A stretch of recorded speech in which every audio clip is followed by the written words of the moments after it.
1992, the Securities scam, that's what you heard in the intro. And my subject is investigative journalism dead? Isn't it an irony?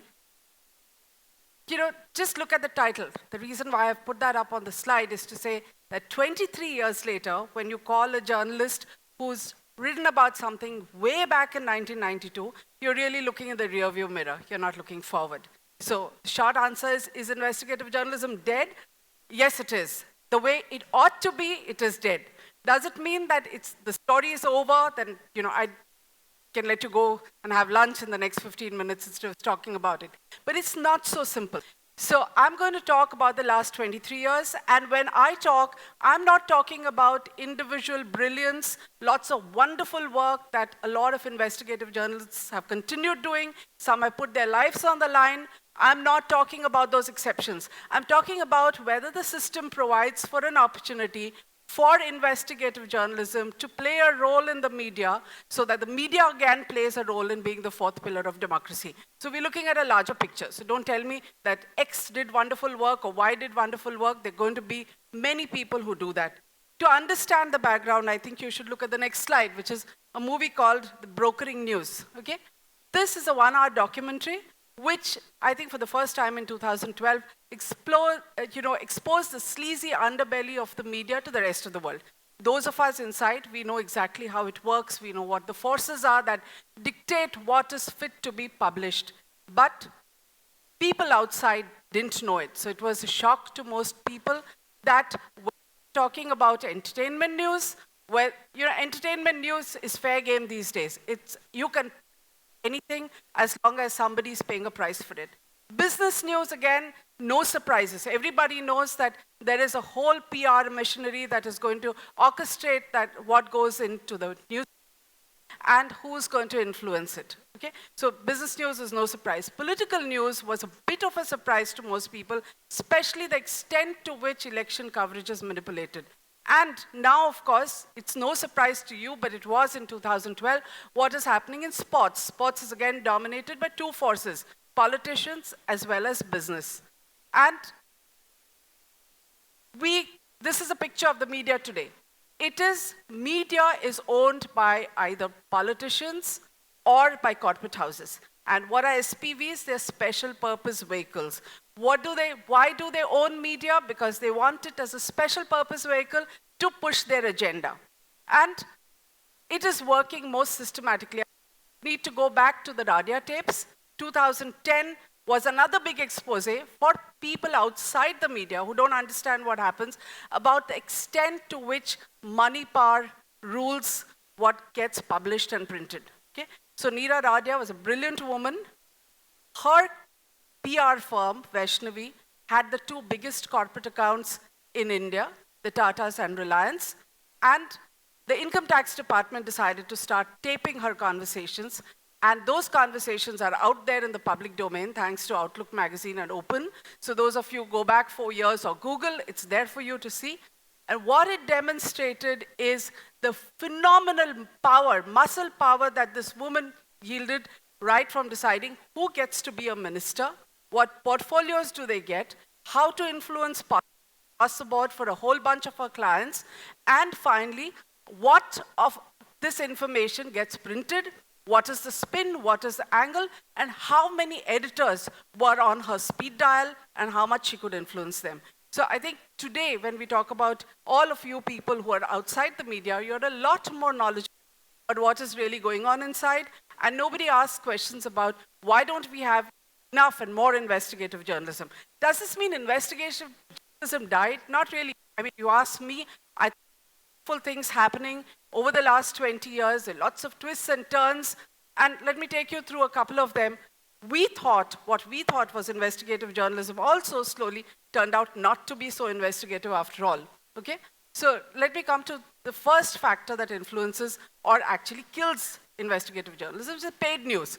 We know very well today that it is not about PR spinning, it is about actually paying for everything that appears as news. Americans always good at coining new words, they call it native advertising, which really means that a news story that you read in the paper or a panel discussion that you see or something that's breaking news is probably just completely paid for by somebody, including asking the questions on the debate, deciding who are the panelists, or along with the headline, just printing it, and it appears like a news story. And people still don't know that this happens. Earlier, when it started, I think it started about 20 years ago, it started very innocuously with CEOs of companies beginning to write columns. And I remember those days, media was quite thrilled. Instead of chasing CEOs, here they were writing entire articles, so you had their point of view. After a while, it was a PR agency which began to negotiate this as part of the deliverables for an ad campaign. So I give you an ad campaign, and my CEO is going to place an article. It's called place. Going to place an article in your magazine. You say no to that article, and there is no advertising campaign. So incidentally, I'm sure every one of you have seen, today the papers are full of expert opinions from people on the inside. So there's no more room for people like me to cultivate a certain beat, develop expertise, and have an independent view. Of course, media owners argue that journalists themselves began to get so embedded in corporate houses, they said, makes no difference either way. Now, that's for you to decide, but I don't think it's a healthy trend. The next thing that happened is what I call supari journalism. I'm sure all of you have heard, what is a supari? It's not the arcanut leaf that, beetle nut that you eat. It is an underworld term, which means that you pay contract killers. And this is exactly what began to happen in the media, and it passed off as investigative journalism. So somebody was paying, the piper, and he called the tune. So you would go after someone, expose a corporate house, an individual, a politician, damage their reputation, go on for days together, and it was paid by somebody. So when a contract was signed, you had any amount of damage happen. It could be sting operations. We've always wondered, how is it that some people's, which required a year of hard work, going and staying somewhere, is fully funded? It is because somebody is behind there funding it. The next is what I call the Toby Go Thomas Ed journalism. This is a bunch of journalists who are so embedded with their media owners. And now remember, a lot of media owners are either corporate houses or politicians. So the media owner will decide who has to be attacked. So the minute he says, Tommy, go, Tommy is barking, shouting, it's breaking news every day. And reputations are damaged, there are discussions going on day after day after day. It can go on for weeks together. One fine day, just suddenly stops. So it's like, Tommy, sit, end of story. So you wonder, what happened? I mean, what happened to that big expose? Did it go to court? Was there an FIR filed? Nothing, because somebody is calling the shots, and for a long time, even people like me who are in the field used to think that this is investigative journalism. So I'm telling you what is not investigative journalism. All this is not, but it looks very much like investigative journalism, and for a long time people believed it was, right? So now you go to the next, what works? I think when I say twists and turns, one of the most wonderful things that has happened in the last 20 years is the work done by RTI activists. There is the good and the bad over there, but overall, it allowed individuals, really committed individuals, to go out there, investigate, hammer questions, file appeals. There are people who have filed 200 appeals. There are railway activists I know who have got information from inside the railways and used it to file public interest litigation. But it has enriched the media, because a lot of work which was done from outside by people who had developed domain knowledge out of passion, these people who are giving their entire work out to journalists to be published. And I think it is wonderful. This is what has sustained or created an illusion of great investigative journalism over the last 20 years. And a lot of these people have put their lives on the line. I mean, you hear every other day about RTI activists being harassed and killed. Now, the problem over here is that this is not investigative journalism as we would want it to be. It has to be supported by the system. It can't be about individuals who put their lives on the line, because that is not what investigative journalism is about. It is about activism that gets published in the media occasionally and gets called investigative journalism. I know RTI activists who spend as much time chasing information as they do cultivating the media, because ultimately they think once it appears in mainstream media, that is when there's going to be action. Doesn't always happen. I have activists who come to me saying, we have tried all the major channels and newspapers, nobody would publish it, because the same forces that ensure that investigative journalism does not work, they also ensure that certain activists and their work is kept away from the mainstream. So where do we go next, right? If this doesn't work, what is the solution? And I would say, I would say that there is a very romantic notion about, people talked about Twitter and how Twitter and social media is going to be the way forward. I think if you look at social media, it has huge benefits. Technology today has shrunk the world. Something like this, which is your mobile phone, has a powerful camera, has a recording device, has everything that you need. You can even Google information on the fly when you're talking to someone. Just armed with something as small as this, everyone in this room can be a deadly investigative journalist. Why is that not happening? Because of all the other forces that play.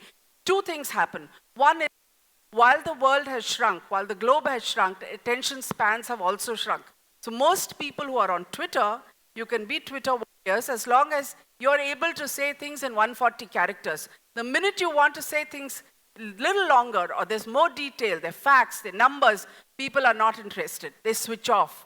Okay? Attention spans are so low, and I think that is one big killer of any kind of investigative work, which requires a serious grind, getting facts, sifting through them, doing all this hard work because nobody is out there. Yet, there's a romantic notion that put it out on social media. So what if media doesn't carry it? Have a blog, and you can go about becoming a great investigative journalist on your own.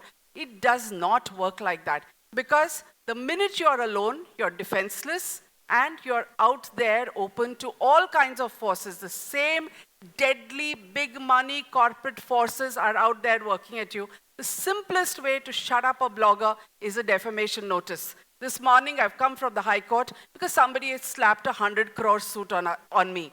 And it's not the first, okay? In fact, 100 crores has become the bare minimum for a legal notice these days. And I know the boldest people who have been bloggers, they just have to get 100 crore notice, and the first thing they do is bring down their articles. Because most people know that everybody talks. I may have 100 tweets supporting what I do, but the minute you hear that there is a notice, all the supporters vanish. It is not easy. So unless you have systemic support, it's not going to work. The tragedy is that it shouldn't have been like this. Like I said, while the world has shrunk and technology has shrunk, the beauty is that you could have actually had international investigative journalism happening. And I must take a minute to talk about my experience. 1992 was a great experience in the amount of writing that we did. But even more exciting for me was something called Dinesh Dalmia and DSQ Software. This is a guy who was involved in the 2000 Ketan Parekh scam. His stocks were part of K10, manipulated like hell, went up, and once the investigation started, he dumped everything, sold his best, most lucrative contracts, ran away to the US, went to New Jersey with a new name, new house, a brand new red Ferrari, and started a new life with hundreds of million dollars that he had collected from here and routed through tax havens. None of this is news. It's stuff that I wrote bit by bit. And through each step of this journey, I had somebody discovering my writing on Google. So first it was somebody from Dubai who gave me information. Then it was someone from Singapore. Then it was someone from Europe who gave me incredible information on the contracts that he was selling off. Finally, I get discovered by somebody called Christopher Byron, huge journalist in the US who works for the New York Post, who one day at around midnight, I get this email saying, "Do you know this guy, Dinesh Dalmia?" And I said, do I know? I've written so much about him. So I said, why? And he says, I've been investigating this big company in the US, which is being bought over by an Indian, antecedents not known, and I've come across the name Dalmia. So I Googled, and I saw your articles. Then we began an amazing collaboration across the world. So he used to investigate stuff and give it to me here. I was checking stuff in India and sending it back to him. He wrote any number of stories. Finally, Dinesh Dalmia had to created another scam in the US, came running back to India, and was arrested over here. And he spent the next 5 years in jail. Now, this is a possibility, okay? But it's not going to happen unless you have systemic support. Investigative journalism needs backing, needs money. I think one of the answers, again, people have is crowdfunding. But I keep telling people, crowdfunding needs mature crowds.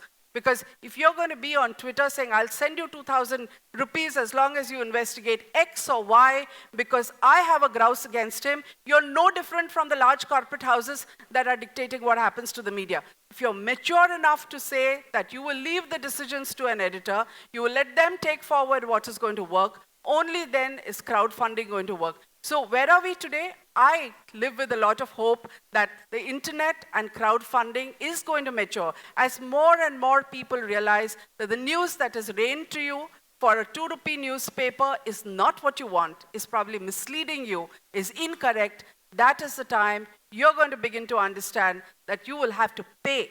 Ultimately, that's the bottom line. You will have to pay to get the correct news, and that is when crowdfunding can work and investigative journalism can be reborn, probably in a different avatar. Thank you very much.